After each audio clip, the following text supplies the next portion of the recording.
भाव प्रधान विश्व रचि राखा। उस भाव के अनुसार अच्छे बुरे भाव होते हैं। उस भाव के अनुसार जो जस कर्म करे तस फल चाखा।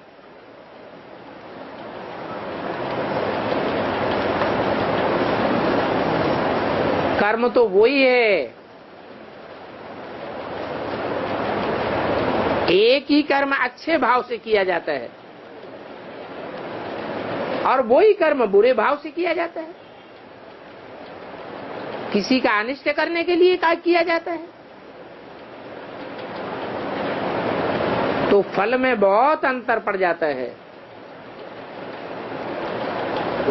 जैसे गीता में लिखा है, आत्म भाव में प्रतिष्ठित होने वाली आत्मा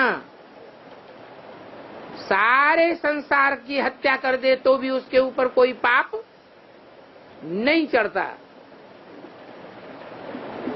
तो कहाँ आत्म भाव और कहाँ देह भान।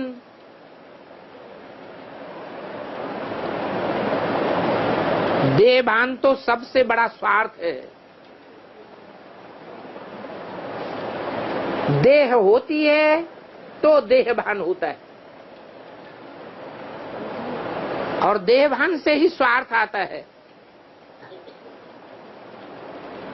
रथ जिनको होता है उनको ही स्वार्थ होता है।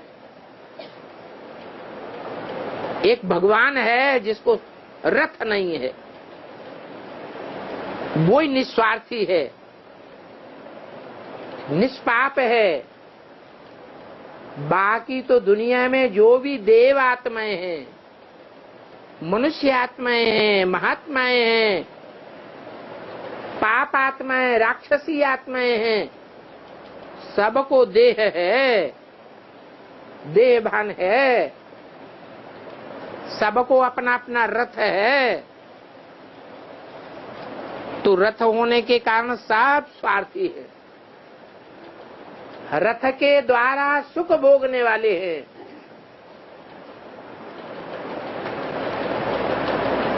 एक बाप है आत्माओं का जिसको अपना रथ नहीं है और वो इस सृष्टि पर आता है तो जिसमें प्रवेश करता है उसको भी आप समान बना कर जाता है।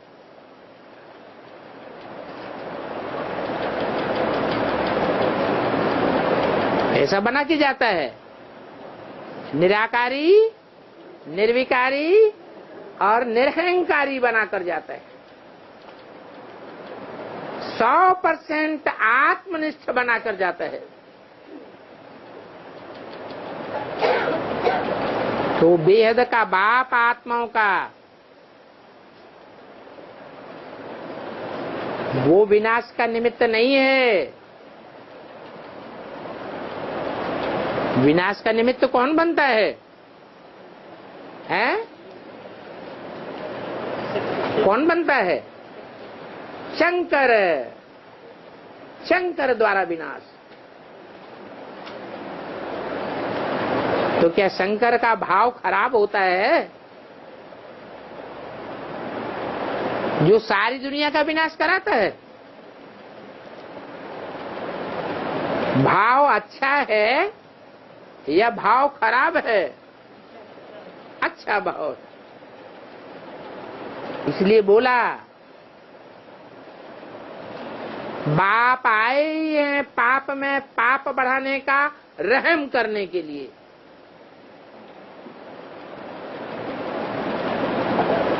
बच्चे तो बच्चे हैं, बच्चों में उतनी शक्ति नहीं होती है, पाप करते हैं लेकिन पाप करने में अति नहीं ला सकते, अति का अंत नहीं हो पाता। इसलिए पाप की दुनिया में पाप करते करते नाक ही रगड़ते रहते हैं, पापों का अंत नहीं होता। तो बाप आकर के पापों में पाप बढ़ा करके अति का अंत कराए देते हैं। जल्दी काम हो जाता है, विनाश होने में देर लगती है। 100-200 साल लगते हैं, यह जल्दी हो जाता है, जल्दी हो जाता है। इसलिए बोला जाता है हर हर बम बम। वो बम बनाने वाली आत्माएं इतनी हिम्मत वाली नहीं है जो अपने ही बनाए हुए बम का बिना विस्फोट कर सकें, क्योंकि उन्हें डर रहता है कि इसी दुनिया में हम रहे पड़े हैं जिसमें बम का विस्फोट होने वाला है। इसलिए उनमें हिम्मत नहीं आती है।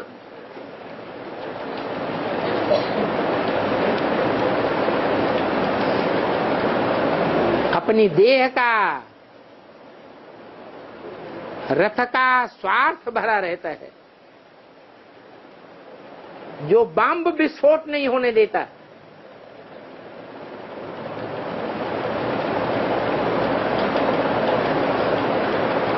तो आत्माओं का बाप आकर के जिसे आप समान बनाते हैं, कैसा आप समान? देह होते हुए भी जैसे नहीं है, आंखें होते हुए भी जैसे आंखें नहीं है, कान होते हुए भी जैसे कान नहीं है,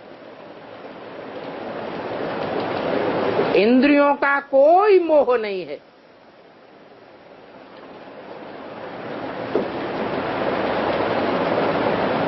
इसलिए गायन होता है शंकर द्वारा विनाश।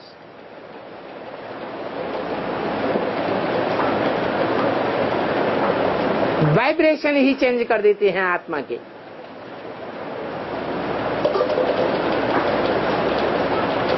शिव मुकर्रर रथ में आते हैं और वो मुकर्रर रथधारी आत्मा मनुष्य सृष्टि की कोई भी आत्मा में प्रवेश करके अपना कार्य करा लेती है।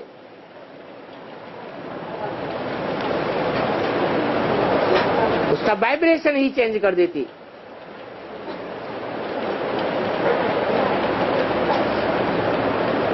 वातावरण ही बदल जाता है।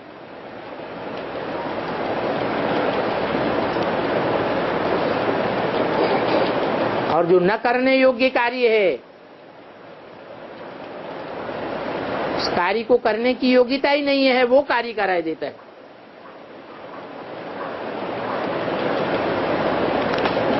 और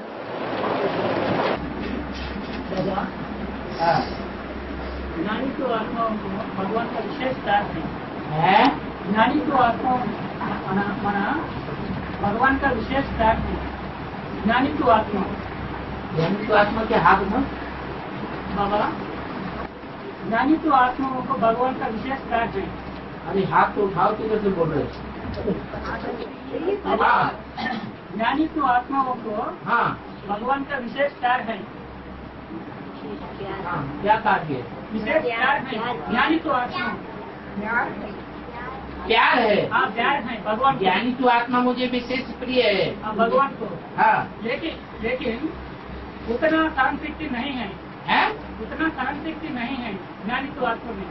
ज्ञानी तो आत्मा में सहन शक्ति नहीं है। ये मुझे क्या बाबू बताया। हाँ, ज्ञानी तो आत्मा को उतना सहन शक्ति नहीं है। क्यों? अभी नहीं है, क्योंकि पुरुषार्थी है। जब संपूर्ण ज्ञानी बने, यथार्थ ज्ञानी बने, प्रैक्टिकल जीवन ज्ञान युक्त बने, तो सहन शक्ति आ जाएगी।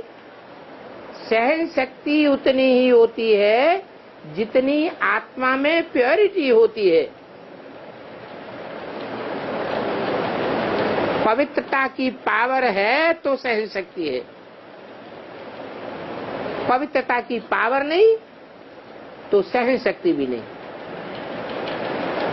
ये सहन शक्ति देवताओं का विशेष गुण है। देवताएं सूर्यवंश चंद्रवंश में होते हैं। इस्लामी बौद्धिक किसी अंश में देवताएं नहीं होते हैं, इसलिए उनमें सहन शक्ति नहीं होती, क्योंकि वो विपरीत धर्म है पवित्रता के लिए। इसलिए विनाश के निमित्त बनते हैं।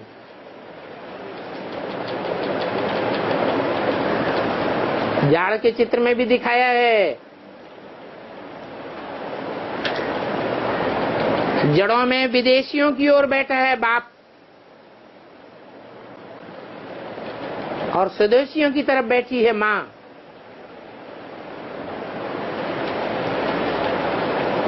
प्योरिटी से स्थापना होती है और इम्प्योरिटी से क्या होता है? विनाश होता है।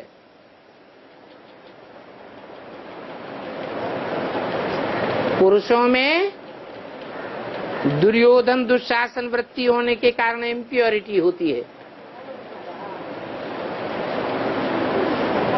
कन्याओं माताओं में पवित्रता होती है। कन्याओं माताओं में लज्जा का आवरण रहता है,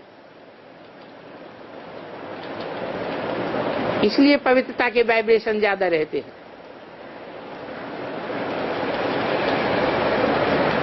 सहन शक्ति के आधार पर ही स्थापना होती है।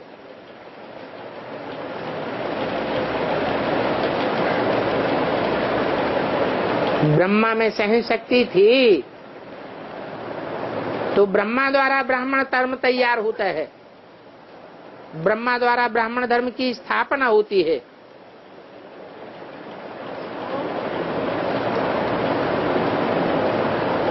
फिर बाप आकर के ब्राह्मणों को शिक्षा दे करके ब्राह्मण को देवता बनाते हैं।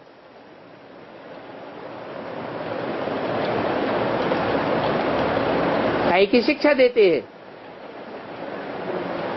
सहनशीलता की शिक्षा देते हैं। जरूर उन ब्राह्मणों में जिनको बाप ने शिक्षा दी है सहनशीलता नहीं होगी, प्योरिटी की पावर नहीं होगी, तब तो आकर के देते हैं।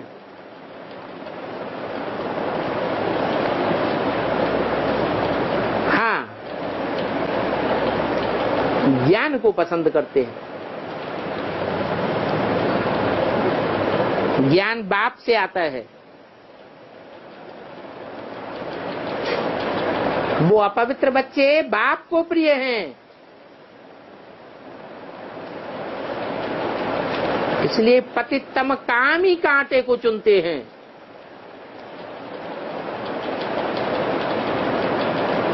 बड़े से बड़ा फूल बनाने के लिए बाप ये नहीं देखते कि ये पतित है। बाप क्या देखते हैं? बाप देखते हैं कि मेरे को पहचानने वाले बच्चे कौन हैं। कौन सा विशेष गुण देखते हैं? बच्चों में कौन सी विशेषता है जो बाप को बहुत प्रिय है? दुनिया बाप को नहीं जानती और बच्चे बाप को जानते हैं। ये सूर्यवंशी बच्चे हैं, ज्ञान सूर्य के बच्चे जो बाप को पहचानते हैं। चंद्रवंशी बाप को पहचानते हैं? नहीं पहचान पाते। और बाबा, शिव बाबा में ज्ञान है, शिव बाबा में ज्ञान है। हाँ जी, लेकिन शिव बिंदु में नहीं और बाबा में नहीं, शिव बाबा में है। एक मामले में पॉइंट है। हाँ जी, शिव बाबा में ज्ञान है। शिव आत्मा का नाम है। आत्मा अगर शरीर धारण न करे तो जड़वत या चैतन्य कहेंगे, जड़वत है। तो जड़वत है तो ज्ञान कैसे कहें? कैसे पता चलता है कि ये ज्ञान सागर बाप है? कैसे पता चलता है? जब ज्ञान सुनाते हैं। अगर सुनावे ही नहीं तो जड़ हुआ या चैतन्य हुआ? तो जड़ है। तो सिर्फ बिंदु कुछ नहीं कर सकता और सिर्फ शरीरधारी कुछ नहीं कर सकता अगर उसमें आत्माओं का बाप ज्योति बिंदु प्रवेश न करे। दोनों के मेल से ये सृष्टि बनती है।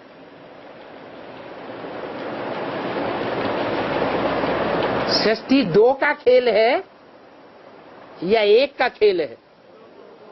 दो का खेल है। दो के खेल में ही मजा है।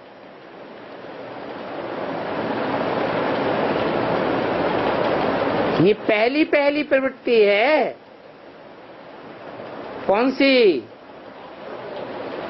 नहीं, शिव ज्योति बिंदु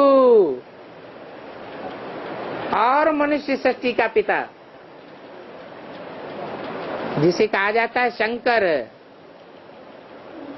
दोनों का मेल किया जाता है, प्रवृत्ति बनती है तो नाम क्या पड़ता है? शिव शंकर। ये संसार की पहली प्रवृत्ति है।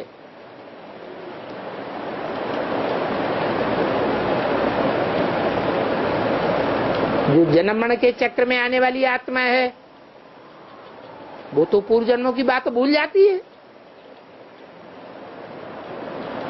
तो मनुष्य सृष्टि का जो बाप है वो भी तो जन्म मरण के चक्र में आता है।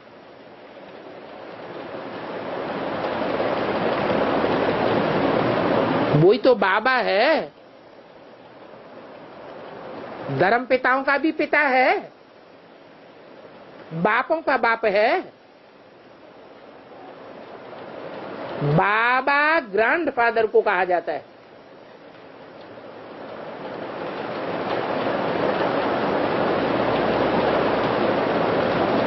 शिव ज्योति बिंदु सिर्फ आत्माओं का बाप है या ग्रैंडफादर है? बाप है। ग्रैंडफादर की तो बात ही नहीं।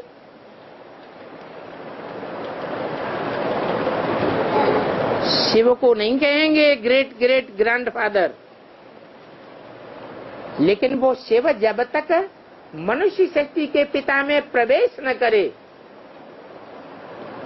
तब तक वो मनुष्य सृष्टि का पिता भी ग्रेट ग्रेट नहीं कहा जा सकता, क्योंकि उसकी पहचान ही नहीं होगी। तब तक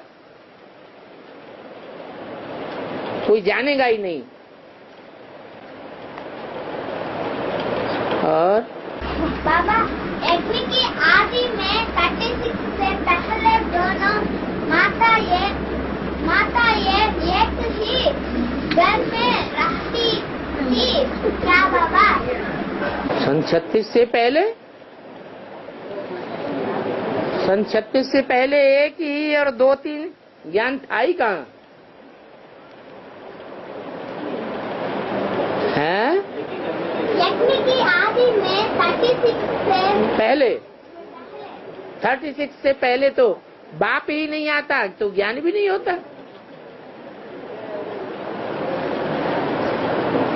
अपने गुरुजी से पूछ लो पहले, पूछो गुरुजी से पूछो क्या लिखा है, हमको मत दिखाओ। और भक्ति मत में योग माया विष्णु माया कहते हैं ना? योग माया विष्णु माया विष्णु माया योग माया है? योग माया हाँ, योग माया कहते हैं। योग माया इसलिए कहते हैं कि जब योग में हम बैठते हैं, जो योगी जन होते हैं जो भगवान बाप से योग लगाते हैं उनके पास ही माया का रूप आता है।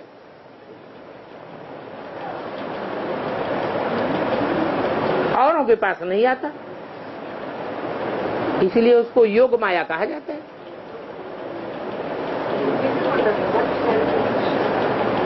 बाकी विष्णु तो स्वर्ग का देवता है, पुरुषोत्तम संगम युग का देवता है, स्वर्णिम युग का देवता है। वहां माया कहां से आएगी? और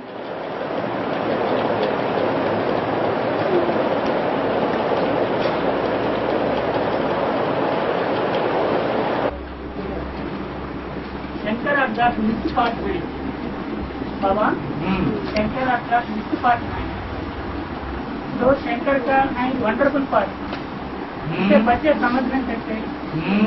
तीन आत्मा एक ही शरीर में तीन आत्मा पाठ बच जाता।